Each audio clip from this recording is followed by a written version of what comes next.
größte Gefahr sind diese Bänder da, glaube ich. Die sehen so aus, als ob das so saure Gummibänder sind. Und auch diese Frösche. Ja, das ist echt eine Gefahr. Aber ich versuche, dieser Gefahr zu minimieren. Und dabei helfen soll ihr eine Diät. Gemeinsam mit Ernährungsmedizinerin Dr. Rike Herrmann versucht sie herauszufinden, welche am besten zu ihr passt. Ich habe auch schon echt eine gute Idee für dich im Kopf und ich glaube auch, dass das für dich gut umsetzbar ist. Da bin ich ganz gespannt, was du dazu sagst und das schauen wir uns dann auf jeden Fall gleich an. Ja, meine Einstellung zur Ernährung ist tatsächlich, du bist, was du isst. Ich denke immer, Ernährung oder die Nahrungsmittel ist das Einzige, was wir unserem Körper von außen wirklich zuführen, was nach innen in unseren Körper gelangt und was auf jeden Fall eine Wirkung hat auf unsere Gesundheit. Davon bin ich fest überzeugt und das weiß man ja auch und dass wir damit ganz, ganz viel bewirken können und das so, ja, wie so die Basis unseres Lebens darstellt und unserer Gesundheit, weil das ist eben genau das, woraus wir auch unsere Energie schöpfen. Ja, wenn wir nichts essen, haben wir keine Energie. Das heißt, es ist schon wichtig, was wir unserem Körper dazu führen.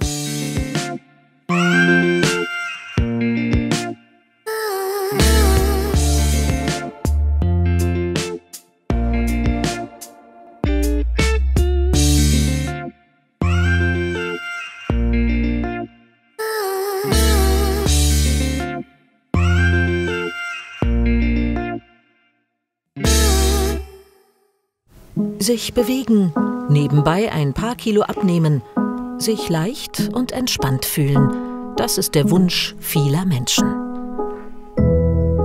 Und es ist möglich. Die Frage ist nur, wie fängt man am besten damit an? Ich halte von Diäten im klassischen Sinne nichts. Ich bin absolut davon überzeugt, dass es möglich ist, sein Leben oder seine Ernährung umzustellen. Und für mich heißt Diät auch Ernährungsumstellung oder auch sogar Lebensumstellung. Dr. Rike Herrmann ist Ärztin für Frauenheilkunde und Yoga-Lehrerin. Ein ganzheitlicher Ansatz ist ihr wichtig, weshalb sie zudem das Zertifikat zur Ernährungsmedizinerin gemacht hat. Wenn man eine Ernährungsumstellung machen möchte, dann sollte man tatsächlich davon vollends überzeugt sein und mit Spaß rangehen. Und das haben unsere 3 ProbandInnen vor. Srinka Burggraf, Marco Eisenbart und Silvia Clark. Alle 3 möchten ein halbes Jahr lang eine Diät ausprobieren.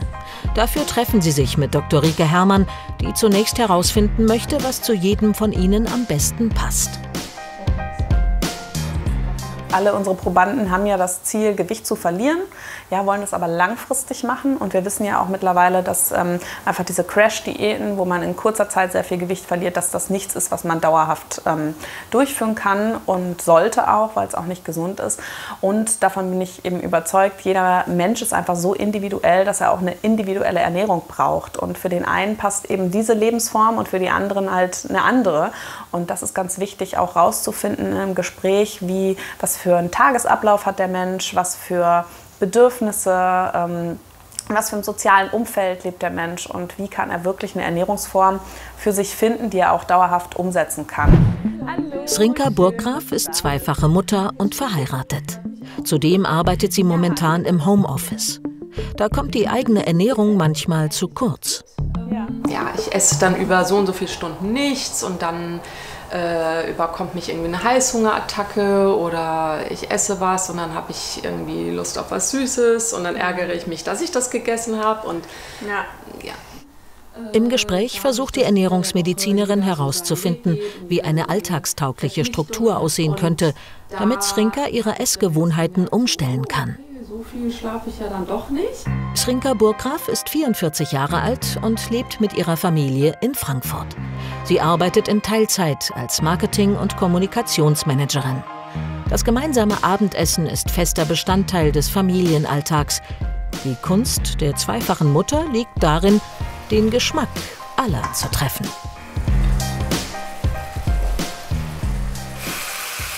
Prinzipiell weiß ich ja, was die essen. Aber ich kann halt nicht immer nur Nudeln machen. Ne? Ihre Kinder sind da allerdings anderer Meinung. Niki kam zum Topf, was gibt's denn? Ich sag nichts und hab nichts geantwortet, guckt in den Topf rein. Ah, warum Gemüse? Typisch, habe ich mir schon gedacht. Da bleibt nicht mehr viel übrig. Aber so ganz auf Gemüse und Salat verzichten möchte Srinka eigentlich nicht. Und 2 Gerichte kochen, auf Dauer auch anstrengend. Da muss eine Lösung her. Ja, Klassiker irgendwie so im Januar, wo ich so dachte, jetzt ist Weihnachten rum, Silvester ist rum, neues Jahr, neuer Start. Und da dachte ich, also jetzt muss ich was verändern, beziehungsweise ich muss was verändern. Gut, also ich habe mir überlegt, dass wir mit dir mal das Intervallfasten ausprobieren. Und da Srinka eher selten frühstückt, kann sie diese Mahlzeit eigentlich auch gleich weglassen. Es wird deutlich, dass ein geregelter Rhythmus mit festen Essenszeiten für sie am passendsten wäre. Intervallfasten tut jedem Menschen gut, auch nicht nur, wenn man das Ziel verfolgt, Gewicht abzunehmen, sondern einfach, ja, man kennt ja auch die positiven Ergebnisse von Fasten, ja, von jetzt extremen Fasten über einen gewissen Zeitraum, und das ist sozusagen das Fasten Light, ja, dem Körper jeden Tag die Möglichkeit zu geben, sich zu reinigen, dem Immunsystem die Möglichkeit zu geben, mal sich auf andere Dinge zu konzentrieren, als auch die Abwehr jetzt der Nahrungsmittelbestandteile, die vielleicht auf den Körper treffen, und wo man auch tatsächlich davon ausgeht, dass es positive Wirkungen hat, auch präventiv von Krankheiten. Man weiß, dass es Prävention, was Diabetes angeht. Ja, man hat die Hoffnung, dass es auch bei Krebszellentwicklungen präventiv wirkt, und eben weiß auch, dass das Immunsystem positiv unterstützt werden kann durch das Intervallfasten.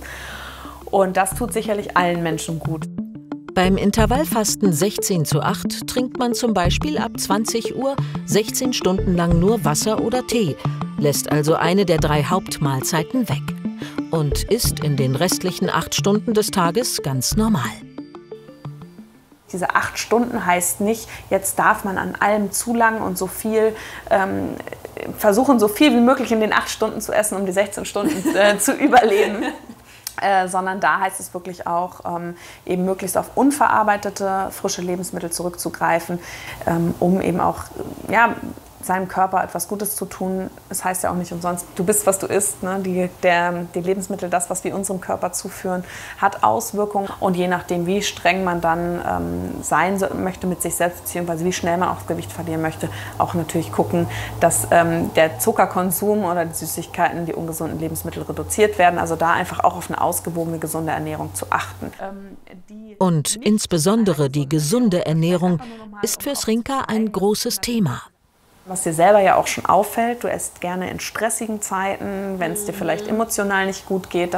Dieses emotionale Essen, das ist eigentlich nochmal was unabhängig, egal welche Ernährungsumstellung du machst, was nochmal angegangen werden kann. Also, dass du dir selber merkst, okay, jetzt bin ich gerade gestresst, jetzt möchte ich gerade gerne was essen. Was kann ich alternativ machen? Ist es das, dass du sagst, ich räume meine Yogamatte aus und mache mal 5 Sonnengrüße. Mal gucken, wie es geht's mir danach. Ich beiß mal in eine saure Zitronenscheibe und guck mal, was macht das mit mir. Mit diesen abschließenden Tipps wird sie nun auf den Weg geschickt, das Intervallfasten ein halbes Jahr lang auszuprobieren. Also ich glaube, dass die das dann deswegen... Man kann eine Diät immer anfangen. Ja, viele Menschen versuchen das ja immer so mit den guten Vorsätzen im neuen Jahr, oder weil man halt eben auch, wenn man über Feiertage oder besondere Anlässe viel gegessen hat und sich einfach unwohl fühlt, mit viel Motivation dann in eine Diät sich eben reinzustürzen. Aber an sich kann man eine Diät immer beginnen und auch zu jeder Jahreszeit. Und vielen Menschen fällt es tatsächlich auch im Sommer leichter, weil sie leichter essen, weil ihnen warm ist, weil sie nicht so das Bedürfnis nach sehr hochkalorischen Lebensmitteln haben. Aber eine Diät lässt sich immer durchführen und ist eben, wie wir es schon gesagt haben, ganz individuell. Marco Eisenbart hat schon oft versucht, sich gesünder zu ernähren, aber das ließ sich nicht immer mit seinem unregelmäßigen Berufsalltag gut vereinbaren. Auch wenn ich mir denke, ich will eigentlich nicht schon wieder was zu essen bestellen, dann ist es 12, man hat nicht auf die Uhr geguckt, irgendwer ruft, ey, wir bestellen, bestellst du mit? Ja, okay, ich bestelle. Ja. Und so läuft es dann. Und dann zieht sich das so von einem Tag zum nächsten. Also noch schnell hin. Sobald er dann einmal aus dem Rhythmus gekommen ist, wird es schwer für ihn, zurückzufinden. Und mit jeder gescheiterten Diät steigt der Frust. Marco Eisenbart ist 35 Jahre alt und lebt in Darmstadt. Er hat schon einige Diäten ausprobiert, immer sehr radikal, mit viel Sport und sehr wenig Essen und deshalb auch immer nur für kurze Zeit. Diäten sind immer so eine Kampfansage. Und Diäten sind immer was Kurzfristiges. Und deswegen machen ja so viele Leute so viele Diäten in ihrem Leben. Und wenn man es richtig macht, dann müsste man eine Diät im Leben machen und die beibehalten. Manche Leute machen das von sich aus und nennen das einfach, das ist so, wie ich esse. Und genau da möchte er auch hinkommen. In eine Normalität mit sich und seinem Körper und wieder mehr Freude am Essen als auch am Sport. Deshalb versucht er es immer wieder mit Diäten. Ich denke auf jeden Fall, dass das was mit dem Männlichkeitsbild, was man vermittelt bekommt, zu tun hat, definitiv. Also du musst als Mann halt muskulös sein und du musst stark sein. Ne? Jetzt kommt es noch dazu, dass ich einfach auch relativ klein bin. So, ne? Und das ist einfach so alles so das, was man einfach so vermittelt bekommt, was falsch ist. Ich habe halt eine App, mit der ich mich, also ich habe die Waage hier, ich track das halt immer so ein bisschen. Marcos Waage ist mit einer App auf seinem Smartphone verbunden, die auch sein Gewicht im Verlauf der Zeit vergleichen kann. Und der zeigt dir halt so, also ich weiß nicht, wie genau die ist, aber mein biologisches Alter ist 41. Hoppla, plötzlich 6 Jahre älter. Tolle App. Ist sehr gnadenlos. Doch scheinbar motiviert es ihn. Irgendwas ist diesmal anders. Und irgendwas fühlt sich diesmal von vornherein viel besser an. So, du hast ja gesagt, Sport soll auf jeden Fall wieder mehr in dein Leben treten und du hast ja schon mal die ketogene Diät ausprobiert und da bin ich ganz deiner Meinung, das ist nichts, was man langfristig durchhalten kann, gerade wenn man auch eben an sozialen Events teilnehmen möchte. Deshalb schlägt sie ihm eine Low-Carb-Ernährung vor. Und noch etwas. So ein bisschen Plan, du brauchst einen Plan, das merkt man, ja. Das heißt, du isst ja auch noch gerne gesund, das ist ja schon mal super, ja. Und total eigentlich das Beste, was dir passieren kann, dass es dir auch noch schmeckt, ja. Das heißt, mehr so der Typ ist, wo man sagt, okay, ich mache wirklich einen Wochenplan. Ich gehe mit einem Plan einkaufen und was ja auch immer super ist, ist, sich alles das einzukaufen, was man gerne essen möchte und essen darf sozusagen auch. Und daraus dann Sachen zu kochen und dann vielleicht auch zu sagen, okay, ich fange jetzt halt wieder an, weil ich lasse mich gerne mitreißen und ich erkenne mein Problem. Mein Problem ist es eben, dass ich mich von meinen Kollegen mit dann ins Boot holen lasse oder dass ich halt eben auf die Schnelle esse und dass du eher jemand bist, der seine Sachen dabei haben muss. Das heißt, wenn du wenig Zeit hast, hast du was Gesundes dabei, weil was Gesundes außen in der Außenwelt zu bekommen, ist ja super schwer. Sich Low Carb zu ernähren bedeutet, die Kohlenhydrate nicht ganz wegzulassen, aber zumindest zu reduzieren. Ein normaler Teller ist meist mit 55% Kohlenhydraten gefüllt. Diese können auf etwa 25% reduziert werden und sollten viele Ballaststoffe enthalten, also Vollkorn sein. Die Hälfte des Tellers füllt man am besten mit Gemüse. Und den Rest sollte man mit pflanzlichen Proteinen als auch gesunden Fetten ergänzen. Etwas skeptisch, aber mit offenen Ohren hört Marco den Ratschlägen der Ernährungsmedizinerin zu und bereitet sich innerlich auf die kommende Zeit mit mehr gesunden und auch pflanzlichen Proteinen vor. Das Ziel ist also, wenn man natürlich an Übergewicht leidet, Gewicht zu verlieren, aber vor allem sich auch in seinem eigenen Körper wieder wohlzufühlen. Ja? Deswegen bin ich auch kein großer Fan von Zahlen und Wagen, sondern tatsächlich eher von dem eigenen Empfinden. Ja? Da finde ich es immer noch schöner zu sagen, ich möchte meine alte Hose wieder reinpassen, als ich möchte die und die Kilogrammzahl auf der Waage sehen, weil das einfach auch so individuell von unserem Körperbau abhängig ist. Und auch gerade wenn man auf einmal wieder anfängt, Sport zu machen, das Gewicht gar nicht unbedingt nach unten geht. Silvia Clark hat innerhalb der letzten 5 Jahre viel zu- und abgenommen. Sie war früher schlank und sportlich und das möchte sie auch wieder sein. 20 habe ich letztes Jahr. Mich einfach nur wieder gut fühlen und dass ich dann halt auch wieder mehr Energie habe, mich mehr bewegen kann und dann auch wieder mehr Freude am Leben auch habe. Silvia hat ihre Blutwerte mitgebracht. Daran kann die Ernährungsmedizinerin ablesen, wie Silvias Gesundheitszustand momentan aussieht. Also ich schaue mal ganz gerne einmal auf die Fettwerte, das heißt auf den Fettstoffwechsel, ob der gesund ist, weil das natürlich auch für gewisse Erkrankungen, gerade Herz-Kreislauf-Erkrankungen, ein Risiko sein kann, ja auch für das metabolische Syndrom, weil Auch das ja auch wieder Folgeerkrankungen wie zum Beispiel Diabetes mit sich ziehen kann. Und genau, da gucke ich jetzt so insbesondere drauf. Die Schilddrüsenwerte wurden auch mit abgenommen. Auch das kann natürlich mal eine Gewichtszunahme noch begünstigen, wenn eine Schilddrüsenunterfunktion vorherrscht. Scheint hier also in den neuesten Werten, die du ja mitgebracht hast, eben ganz gut zu sein. Also nicht vorzuliegende Schilddrüsenunterfunktion. Sylvia Clark ist 46 Jahre alt und lebt mit ihrem Partner in Wiesbaden. Vor 5 Jahren fingen ihre Rückenschmerzen an und sie nahmen extrem zu. Plötzlich ist man da an so einer Zahl, wo man denkt, ach du Scheiße, wie bin ich denn da jetzt hingekommen? Früher war dein Höchstgewicht 35 Kilo weniger und das war dein Höchstgewicht, ja. Und jetzt ist man dann total außer Kontrolle geraten. Zum einen möchte ich mich halt einfach wieder wohlfühlen in meinem Körper und das bedeutet auch wieder die schönen Kleider anziehen, die ich im Schrank hängen habe, die mir aber gerade nicht passen. Ihr Ziel klar vor Augen, 15 Kilo weniger. Ich habe bewusst die Wo will ich hin hier drinne hängen, so als Motivation. Ne? Wenn ich mir dann immer die Zelte raussuche, denke ich mir, vielleicht passt die ja bald mal da rein oder da rein. Ist auch ganz schön. Dieses Kleid passt momentan noch nicht. Wir werden es uns in 6 Monaten noch mal vorknöpfen. Als junge Frau habe ich alles Mögliche ausprobiert, ja auch meistens mit Freundinnen. Und obwohl wir schlank waren, ich habe mal mit einer Freundin die Kohlsuppendiät gemacht. Ich glaube, die hat in Deutschland auch schon jeder irgendwann mal gemacht. Das war in den USA. Und dann habe ich auch mal die Atkins-Diät gemacht. Natürlich haben wir uns hier schön das Atkins-Buch gekauft und haben dann fettige Burger ohne Brot gegessen und so ein Quatsch.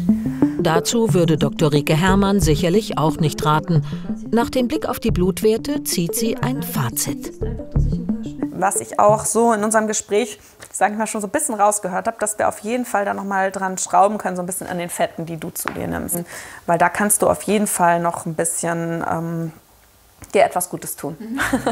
Und deshalb rät sie zu einer ganz basalen Ernährungsform, der Vollwerternährung aus möglichst frischen und unverarbeiteten Lebensmitteln. Die bekannte Ernährungspyramide gibt einen Überblick über eine ausgewogene Nahrungsverteilung. Sie basiert auf Kohlenhydraten, dann kommen Obst und Gemüse, tierische Milchprodukte, Fleisch und am Ende erst Fette, Zucker und Alkohol. Doch sie kann neu gedacht werden. Die Basis bildet nun Wasser. Dann kommen Gemüse und Obst im Verhältnis 3:2. Danach Ballaststoffe und Vollkornprodukte, pflanzliche Proteine und Fette. Zum Schluss erst tierische Produkte, Zucker und Alkohol. Vor allem auf gesündere Fette, also ungesättigte Fettsäuren, und auf pflanzliche Produkte soll Sylvia zurückgreifen. Die Vollwertkost ist ja an sich keine Diät, mit der man per se abnimmt, sondern auch da kommt es natürlich wieder darauf an, wie viel Kalorien führe ich mir zu. Auch eine kleine Ecke vom Teller kann man aufheben und kann man sich am nächsten Mittag eine mini kleine Portion zu dem anderen Mittagessen mit dazu machen. Ja? Da ehrlicher mit dir zu sein und zu sagen, nee, jetzt ist mein großes Ziel, ich will daran arbeiten und ich möchte mein eigenes Empfinden auch wieder stärken. Und wenn mein Körper sagt, er ist satt, dann ist er satt. Und das macht es ja auch aus, ne, dass wir oft einfach über unser Sättigkeitsgefühl hinaus essen, weil es so gut schmeckt, weil der Teller nicht leer ist. Und da wieder zu einem intuitiven Essen irgendwo auch zurückzukommen. Ja. Also die 3 Ernährungsformen, die wir ausgewählt haben für unsere Teilnehmerinnen oder Probanden, sind auf jeden Fall sinnvolle Ernährungsumstellungen. Es ist was man auch auf Dauer durchführen kann und durchhalten kann, was man wirklich in sein Leben integrieren kann. Und es ist eben, haben alle nicht das Ziel, möglichst schnell sehr viel Gewicht zu verlieren, also sehr stark in das Kaloriendefizit reinzugehen, sondern eine Diät ist wirklich, wie wir es schon gesagt haben, einfach eine Umstellung der Lebensweise. Und da spielt eben die Ernährung, aber auch zum Beispiel der Sport eine große Rolle. Und es sollte etwas sein, was langfristig durchgehalten wird. Auch sie selbst hat bereits Diäten ausprobiert und einiges an sich selbst getestet. Für sie ist eine ausgewogene Ernährung letztendlich genauso wichtig wie ausreichend Bewegung. Sport ist für mich Ausgleich. Mentaler Ausgleich, Freiheit, das ist für mich ein Gefühl von, also einfach ich selbst sein, meinen Körper spüren, mich selbst spüren und auf andere Gedanken kommen. Um in diesen Zustand zu gelangen, reiche bereits bewusstes Atmen, empfiehlt Dr. Rike Herrmann. Wir atmen etwa 20.000 Mal am Tag, ganz unbewusst. 5 Minuten lang tief und bewusst zu atmen hilft dabei, das vegetative Nervensystem runterzufahren und den Sympathikus zu beruhigen. Ein guter Anfang für eine Lebensumstellung, denn es hilft, dem Körper wieder zuzuhören. Und so kann man sich aktiv und ganz leicht einfach etwas Gutes tun. Ich finde immer, alles in falsch und richtig zu klassifizieren ist schwierig, auch nicht gut. Ich finde auch, nichts muss 100% sein. Es gibt keine Vorschriften. Jeder darf eine Ernährung so durchführen, wie sie für ihn passt. Und wenn etwas Low Carb heißt, dann heißt es für den einen so viel Gramm Kohlenhydrate und für den anderen so viel. Ich finde immer, da sollte man ganz ehrlich mit sich selbst sein und sagen, ich mache den Weg, den ich auch langfristig durchhalte. Und deswegen gibt es sicherlich einen ungesunden Weg. Ich glaube, dass es bekannt ist, welche Lebensmittel ungesund sind. Und wenn ich mich nur 100% von ungesunden Lebensmitteln ernähre, dann ist das sicherlich nicht der richtige Weg. Halbzeit. Wir schauen bei Srinka Burggraf nach, wie es ihr auf ihrem Weg mit dem Intervallfasten bisher ergangen ist. Sie hat sich aus familienkompatiblen Gründen dazu entschieden, das Frühstück wegzulassen. Kaffee mit Milch und Zucker sind ebenfalls tabu. Das war jetzt mein erster Schluck Kaffee, schwarz, was ich ja eigentlich nicht so gern schwarz trinke. Ich schaffe es schon oft mit dem schwarzen Kaffee, aber manchmal mache ich es auch einfach so, dass ich generell einfach so lange warte, bis ich dann sowieso auch was essen darf. Und dann darf ich ja auch den Kaffee mit Milch trinken. Also das mit den Zeiten klappt bei Srinka schon mal ganz gut. Sie nimmt es locker mit dem Kaffee ohne Zucker. Aber wie sieht es generell mit der gesunden Ernährung aus, vor allem mit ihren Heißhungerattacken auf Süßigkeiten?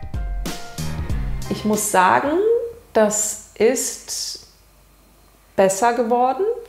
Und wenn es kommt, versuche ich mich auch oft dann nehme ich zum Beispiel einen Kaugummi. Mache ich dann, ich finde, das hilft mir ganz gut.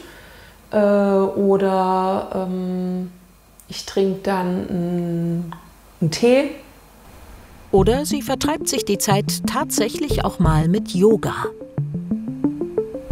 Das fällt mir wirklich auf, dass ich so insgesamt vitaler bin und durch dieses vitaler Sein bin ich dann halt auch schneller dabei zu sagen, okay, ich ziehe meine Laufsachen an, ich gehe eine Runde laufen. Jetzt hast du heute auch so einen Tag erwischt, an dem ich so voll motiviert bin. Klar gibt es auch andere Tage. Also es ist jetzt nicht immer so, dass ich so sage, ja, alles hier toll und klappt super und ich fühle mich so vital und so fit. Also es gibt tatsächlich auch Tage, da denke ich, naja, also wenn ich mich dann mal so auf die Waage stelle, denke ich, naja, so viel ist da jetzt nicht passiert. Also ich glaube, was auf jeden Fall auch noch eine wichtige Rolle dabei spielt, und da sind wir wieder bei dem Wort, eben es ist nicht eine Diät, heißt nicht nur die Ernährung umzustellen, sondern das ganze Leben irgendwo auch umzustellen, dass der Sport auch eine große Rolle spielt. Ja? Gerade auch bei Frauen, die sich eben in einer hormonellen Umstellungsphase befinden, ja, wo dann auch die Muskelmasse weniger wird, die sollten wirklich darauf achten, auch mehr Sport zu machen und dann vielleicht auch nicht nur Ausdauersport, sondern tatsächlich auch die Muskelmasse zu erhöhen, weil Muskel einfach auch selbst Kalorien verbraucht, eben auch in Ruhe. Und wenn man das mit integriert mit der Ernährungsumstellung, dann sind das schon realistische Ziele. Ich habe ja auch versucht, die Ziele dann vielleicht nochmal anzupassen, um da auch nochmal eben zu schützen vor dem radikalen zu viel abnehmen und dann auch eventuell dem Stoffwechsel schädigen. Dass dann einfach, wenn wieder, weil das ist nicht auf Dauer durchhaltbar, und wenn dann man wieder etwas mehr isst, der Stoffwechsel eigentlich sich auf weniger Kalorien eingestellt hat und es dann zu diesem bekannten Jojo-Effekt kommt. So glaube ich aber schon, dass das realistische Ziele sind und für alle Probanden auch wirklich möglich. Ja. Also das war sehr gut in dem Gespräch mit Rike, dass sie mir das nochmal so vorgehalten hat, dass mir das nochmal wiedergespiegelt hat, zu sagen, weißt du was, ist okay. Und dann machst du einfach am nächsten Tag weiter. Und so funktioniert der Körper auch. Es ist ja nicht so, dass der Körper einen Tag denkt, so, oh, wir machen keine Diät mehr. Alles klar.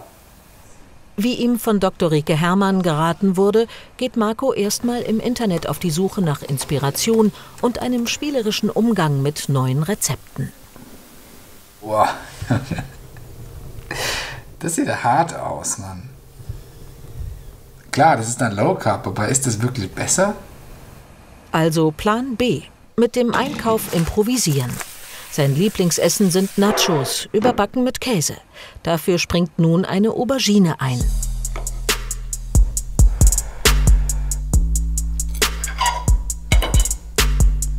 Halbzeit bei Marco und das Fitnessstudio hat endlich wieder geöffnet. Servus, hi.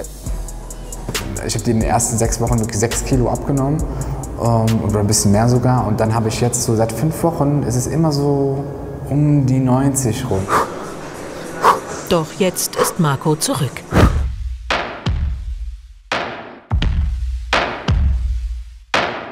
Ich weiß nicht, ob ich mein ganz erhofftes Ziel von 75 Kilo erreiche in der Zeit, aber das ist auch nicht so wichtig. Solange es vorwärts geht, ist schön. Früher hätte ich jetzt gesagt, oh, jetzt habe ich 5 Wochen lang nicht abgenommen, jetzt kann ich mein Ziel nicht mehr packen, jetzt ist es jetzt für den Arsch. Bei einer Umstellung auf Low Carb verliert man anfänglich viel Wasser.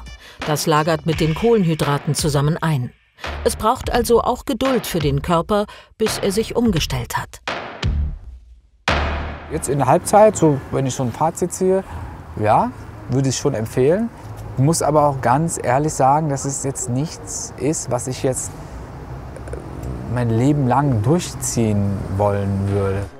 Ob er es auch die restlichen 3 Monate bis zum Ende unseres Experiments durchhält, steht also in Frage. Jedenfalls gibt es für ihn als einzigen männlichen Probanden und so sehr wir auch für die Gleichberechtigung sind, eine positive Nachricht.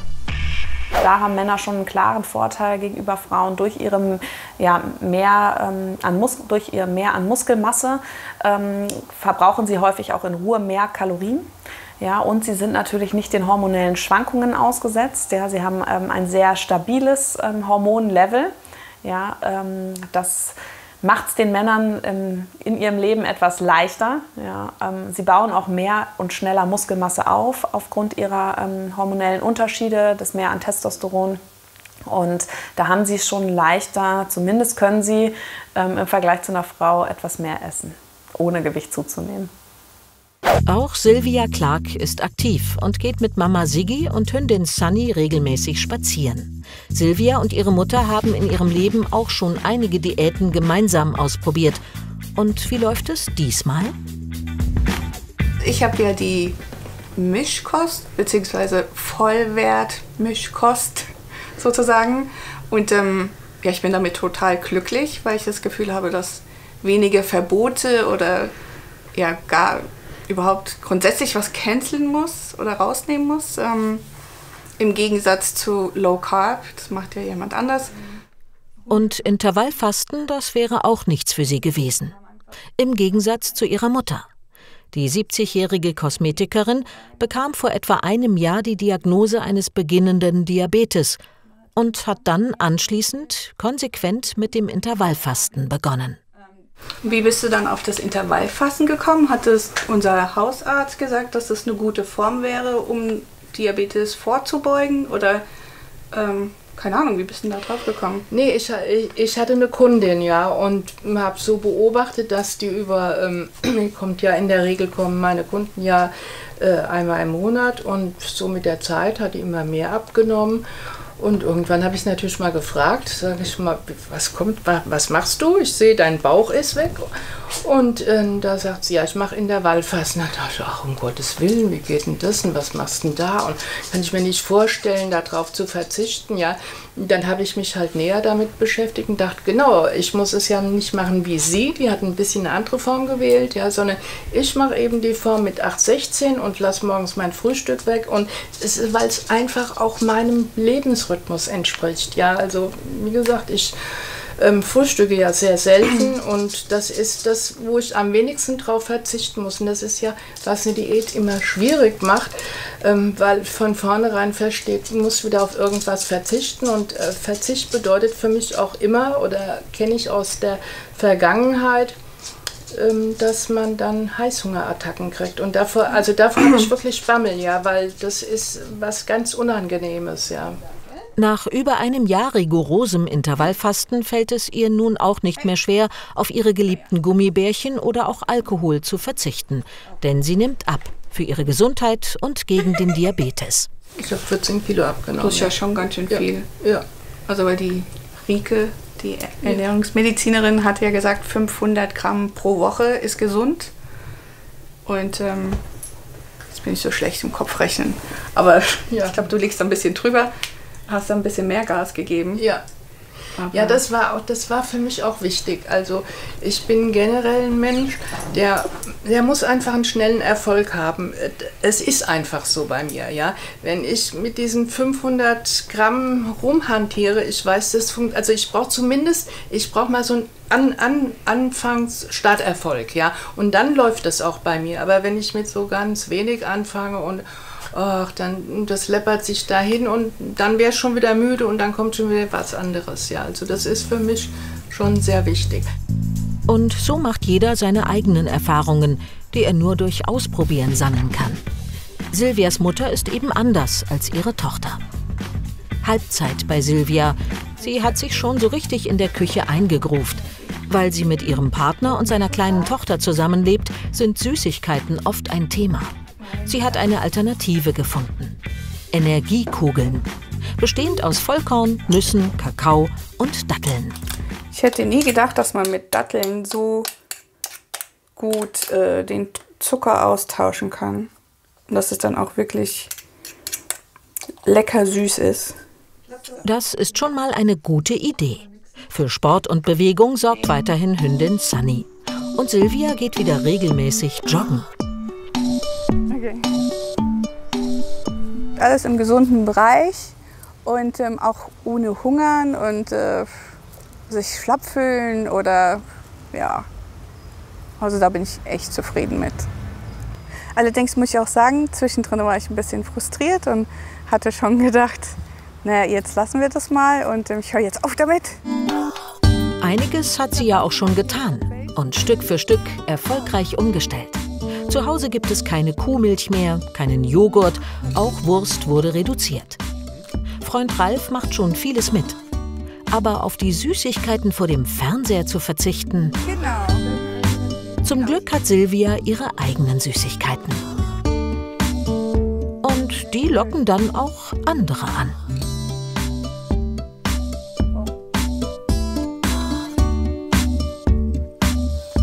Voll lecker.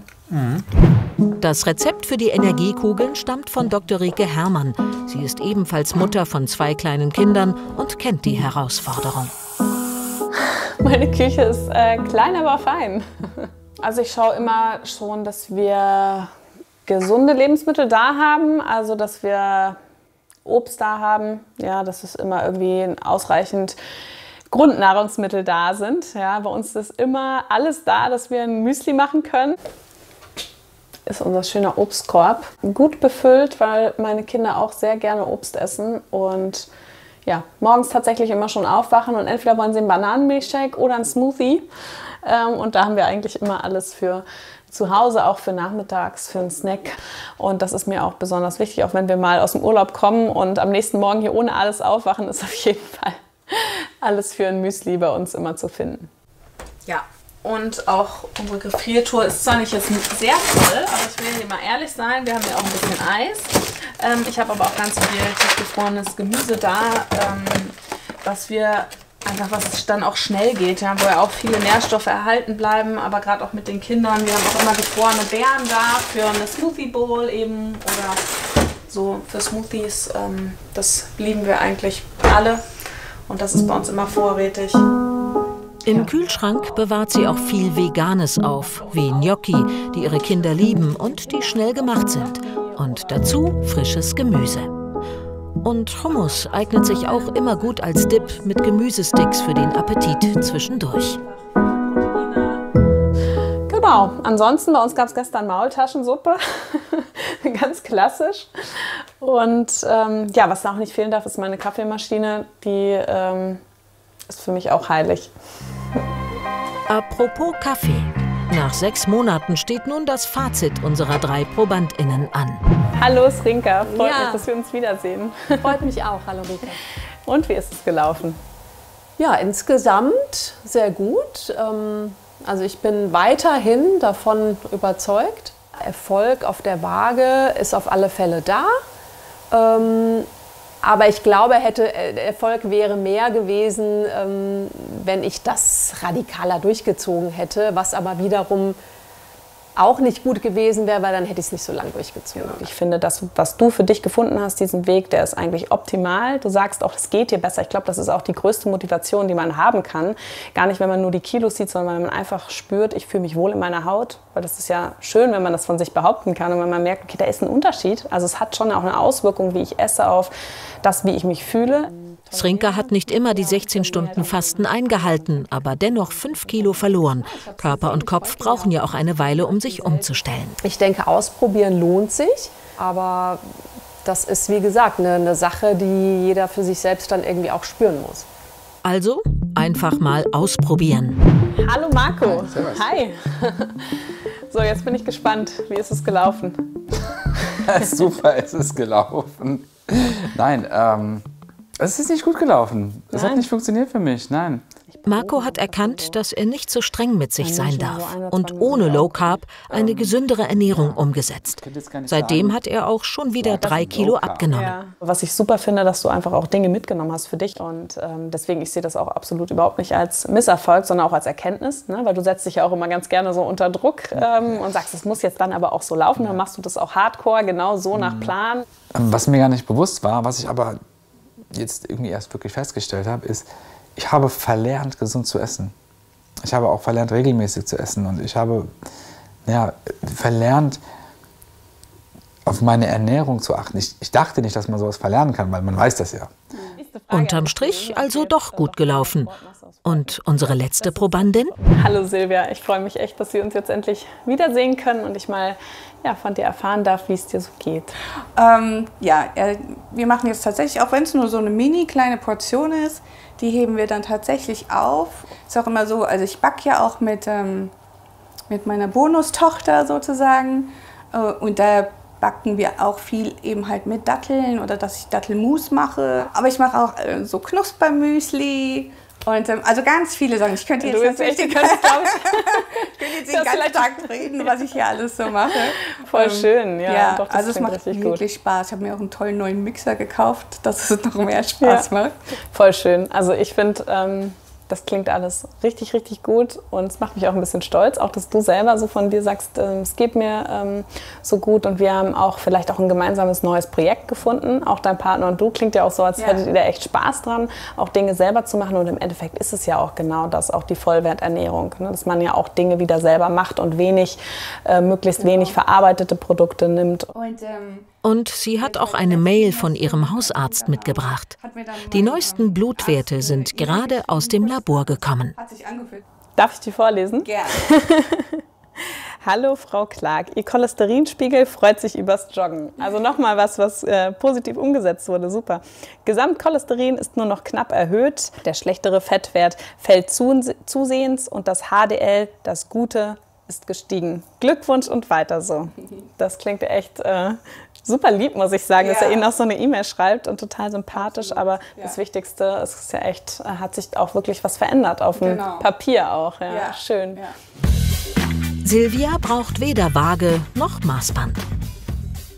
Ein Reißverschluss allein kann schon glücklich machen. Dieses Kleid ging vor einem Vierteljahr noch nicht zu. Nun passt es. Und Silvia strahlt.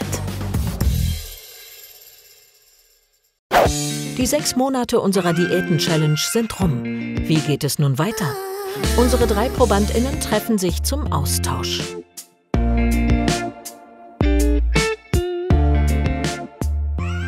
Wie war es denn für euch? Erzählt mal. Wie war was habt ihr eigentlich gemacht? Ich weiß es nicht. Du weißt es nicht. Ich weiß es nicht. Soll ich anfangen? Ja, erzähl mal, was du gemacht hast. Ja, ich habe Intervallfasten gemacht. Auch kein Milchkaffee? Nee, also Kaffee, schwarz ja, aber ohne Milch. Also ich finde Intervall ja extrem beeindruckend. Ich könnte das ja nie. Ich muss aber auch sagen, dass ich es nicht 7 Tage die Woche komplett krass durchgezogen habe. Okay. Eher so unter der Woche und am Wochenende dann relativ egal. Also wenn es irgendwie gepasst hat, habe ich es gemacht, aber ich habe das Ganze insgesamt gesehen nicht übers Knie gebrochen. Und hast du dann in diesen 8 Stunden, wo du essen durftest, hast du dann auch gesünder gegessen? Also hast du darauf geachtet, was du isst in diesen 8 Stunden? Oder war einfach nur der Fokus, ich lasse das eine weg und in der Zeit esse ich dann halt trotzdem, was ich will, aber ich bin im Fastenbereich, also von den Zeiten her. Also vorgenommen habe ich es mir natürlich, weil es natürlich gesünder und besser ist. Geschafft habe ich es nicht immer. Auch da, wenn ich es hingekriegt habe, gut. Und wenn nicht, dann habe ich mich damit jetzt nicht irgendwie kaputt gemacht. Ja. Also am Anfang hat es bei mir echt gut funktioniert, so die ersten 8 Wochen. 8 Wochen finde Ja. ich schon echt viel. Hat es echt gut funktioniert und ich habe auch wirklich 1 Kilo die Woche abgenommen. Also ich hatte ruckzuck, war ich hätte 8 Kilo abgenommen. Und das hat aber für mich so lange funktioniert, solange ich meinen Tagesrhythmus selbst bestimmen konnte. Und dann habe ich jetzt vor ein paar Wochen angefangen zu sagen, okay, zum ersten Mal in meinem Leben versuche ich jetzt nicht, wenn ich versuche abzunehmen, 8-mal die Woche ins Fitnessstudio zu rennen, übertrieben gesagt, ne? Und irgendwie 1000 Kalorien am Tag einzusparen, sondern ich probiere jetzt 2 bis 3 Mal. Und ich probiere einfach vielleicht mal zu sagen, nee, dann nehme ich jetzt nicht den Burger, dann nehme ich jetzt mal was anderes. Für Silvia war es immer wichtig, keine Verbote zu haben. Das hat ihr gefallen. Bei mir war es ja wichtig, dass ich die tierischen Eiweiße reduziere wegen meinen Blutwerten. Und aber auch da hat sie gesagt, wenn dir der Käse, der Vollkäse, ein Stück, wenn du dir das nimmst und das schmeckt dir, dann isst das und isst das mit Genuss. Viele Erkenntnisse haben die 3 für sich gesammelt. Und nun? Also ich habe jetzt mich entschieden, ich werde Low Carb nicht weitermachen, sondern ich versuche es auf anderen Wegen. Wie ist denn bei euch? Macht ihr weiter mit eurer Ernährungsform? Definitiv. Wir machen weiter, oder? Yes. Sehr gut. Ich mache weiter, ich verfolge weiter mein Ziel, aber eben nicht mit Low Carb. Also ne, das ist ja das, was ich daraus gelernt habe. Ja, einfach den Druck rausnehmen. Den Druck rausnehmen und wenn mal eine Woche nichts passiert, dann ist das auch in Ordnung. Ich muss sagen, man fühlt sich schon, oder ich habe mich schon vitaler gefühlt. Ja, das ist ja schon mal ein super Effekt. Ja. Dieser Effekt kommt bei mir tatsächlich durch Sport. Also ich mache jetzt wieder mehr Sport, ich gehe von mir wieder mehr ins Gym und merke, dass ich automatisch Lust auf besseres Essen bekomme. So, wenn ich irgendwie vorher von der Arbeit nach Hause denke, so, ey, ich hole mir so einen Burger oder keine Ahnung, muss nicht immer Junkfood sein, Ja, aber sobald ich den Sport gemacht habe, dann, also nicht, dass ich mir denke, oh, das wäre jetzt gut, sondern ich habe dann richtig so diesen Appetit darauf. Ja. Ja. Ich habe dann so richtig Bock, letztens Appetit auf so einen Caprese-Salat gehabt. Ja. Wo ich mir dachte, ey, nee, da hab ich Bock drauf. Also irgendwie ist das so mein Motor, den ich brauche. Ja, das ist ja super. Und so ist ja auch am gesündesten eigentlich, Ja. wenn man intuitiv isst. Ne? Und Genau. das ist, worauf man gerade Lust hat. Und das ist ja auch, was Rike da gesagt hatte.